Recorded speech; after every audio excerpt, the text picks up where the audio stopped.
At number 15, Lawrence of Arabia. Prior to the equally acclaimed epic The Bridge on the River Kwai, English director David Lean was more attached to direct dramas and gothic adaptations of Charles Dickens' books. But with the aforementioned The Bridge on the River Kwai, that all changed for epic films of faraway places and monumental sets and landscapes, which in my opinion are best showcased and utilized in Lawrence of Arabia. Inspired by the real-life events following T.E. Lawrence, a British lieutenant who was sent to Arabia to find Prince Faisal, played by Alec Guinness, to serve as a liaison between the British and the Arabs in hopes of defeating the Turks. Much like Eponine in Les Miserables, Lawrence is pretty much on his own, with the exception of his moral and geographic guide Sheriff Ali, played by the legendary Omar Sharif. Even though I saw this film when I was incredibly young, it wasn't until I rewatched it at the age of 16 it changed my mind completely on the lengths film as a medium can go. Also, it was a month or two later when I discovered the films of Nicholas Winding Refn, so that was a very big year for me. At number 14, Bronson. This list wouldn't be complete without a few key directors, and none are more deserving than the severely underrated Nicholas Winding Refn. Best described as a Clockwork Orange for the 21st century, Bronson stars Tom Hardy in the titular role, Britain's most violent and notorious prisoner, Michael Peterson, also known as Charles Bronson. Born into a modest and humble middle-class British home, Michael Peterson wanted to make himself famous, and he did that by fighting and robbing stores, but mostly fighting. The film follows Michael, or Charlie, through his youth but focuses on his ventures into fame as a fighter and, well, violently insane prisoner, spending 30 years in solitary confinement. It's honestly easy to forget throughout the film that the events have indeed happened in real life. Maybe not verbatim, but still. Tom Hardy gives an amazingly unhinged and nerve-wracking performance as a violent prisoner, and Nicholas Winding Refn is without a doubt a master of his craft, and even features a kick-ass soundtrack featuring music from the Walker Brothers and the equally underrated Glass Candy. This film is incredibly bizarre, and there are scenes that are bound to make you laugh out of either shock, humor, or all of the above. It also really does have quite a bit of a Clockwork Orange feel to it. I just wish Nicholas Winding Refn would continue to direct more feature films and release them in theaters. At number 13, Nocturnal Animals. As I mentioned in my previous top 5 films of the 21st century video, I first watched Nocturnal Animals without a single fucking clue on what the story was. Hell, I didn't even know who Tom Ford was. All I knew was that I was a massive Michael Shannon and Jake Gyllenhaal fan. Within the first 5 minutes, I was confused, overwhelmed, disgusted, and yet captivated all at once. The first thing that really stood out to me was the breathtaking score by my personal favorite living musician, Abel Kutanovsky. Amy Adams is an aging and hapless art gallery owner who is married to the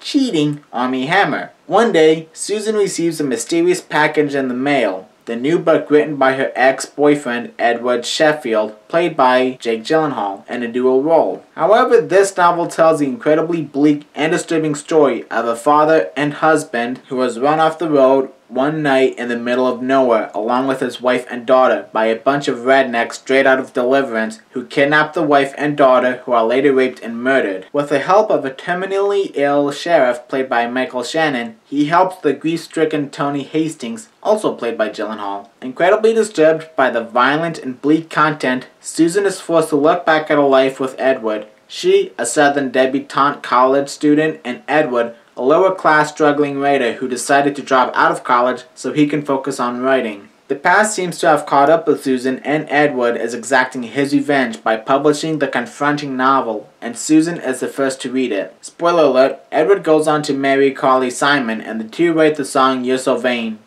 I was shocked as all hell when I found out that Tom Ford was a fashion designer, given the only fashion designers I know are Levi Strauss and Dockers. Nocturnal Animals is, in my opinion, the Citizen Kane of the 21st century, and both Tom Ford and Abel Kutanovsky are forces to be reckoned with. The very idea of exacting revenge by writing confronting material is an amazing and perfectly executed concept. Also, even though I must have watched this film dozens of times, that particular scene gets me every time and never gets easier to sit through. At number 12, Dead Ringers. Directed by body horror maestro David Cronenberg and starring Jeremy Irons in the dual role of twin gynecologists Beverly and Elliot. The twin doctors are incredibly successful in their field, but sometimes people forget that they are two different doctors, which Elliot and Beverly use to their advantage to sleep with women. One day, a new patient arrives, a leading actress named Claire, and steals the heart of the more introverted Beverly. Trying to help his beloved brother score, the more confident Elliot woos the actress and has his brother pretend to be him. After the big secret is revealed, Claire is rightfully upset and threatens to leave Beverly for good. Eventually things work out, but it still doesn't keep the successful leading actress from traveling for her acting career, causing the distraught Beverly to go down a dark road of drug addiction. As expected, the drugs begin to get the better of Beverly, and he begins to suspect that some of his patients, if not all, are mutant women. This obviously jeopardizes his and Elliot's careers.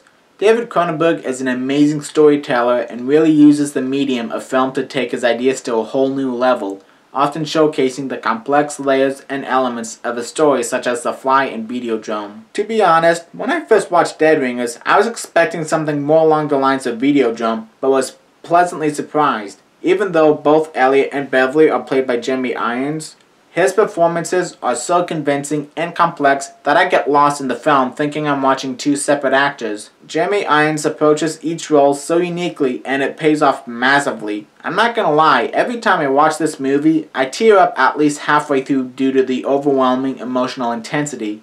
That, mixed with Cronenberg's brilliant insight and style, make this film an unforgettable viewing experience. At number 11, Eyes Wide Shut. Released in July of 1999, Eyes Wide Shut was the final film directed by the legendary Stanley Kubrick.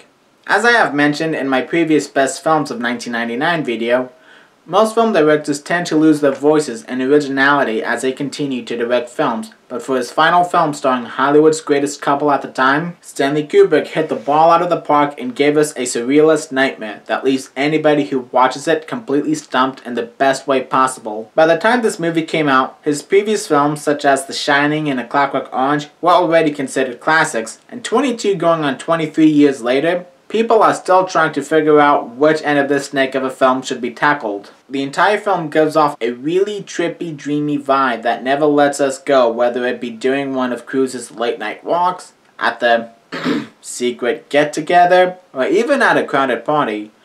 Just like the entirety of The Shining was made to upset us, this film was meant to confuse us and lure us into the strange odyssey and stick with you. Another major reason why this has always stood out to me is because there are many valid ways you can analyze this film. The whole thing is set up like a puzzle, just begging to be picked apart, but unlike Kubrick's previous films, this is a straight up mystery, and it's just as confusing trying to guess what the fuck we just watched as it is picking out all of the symbolism. I also love how over the course of one night, Tom Cruise's entire life is flipped upside down and everyone he knows is either out to get him or are now victims of his own honest curiosity. By the way, does anybody know where such parties are being held? I'm just asking for a friend.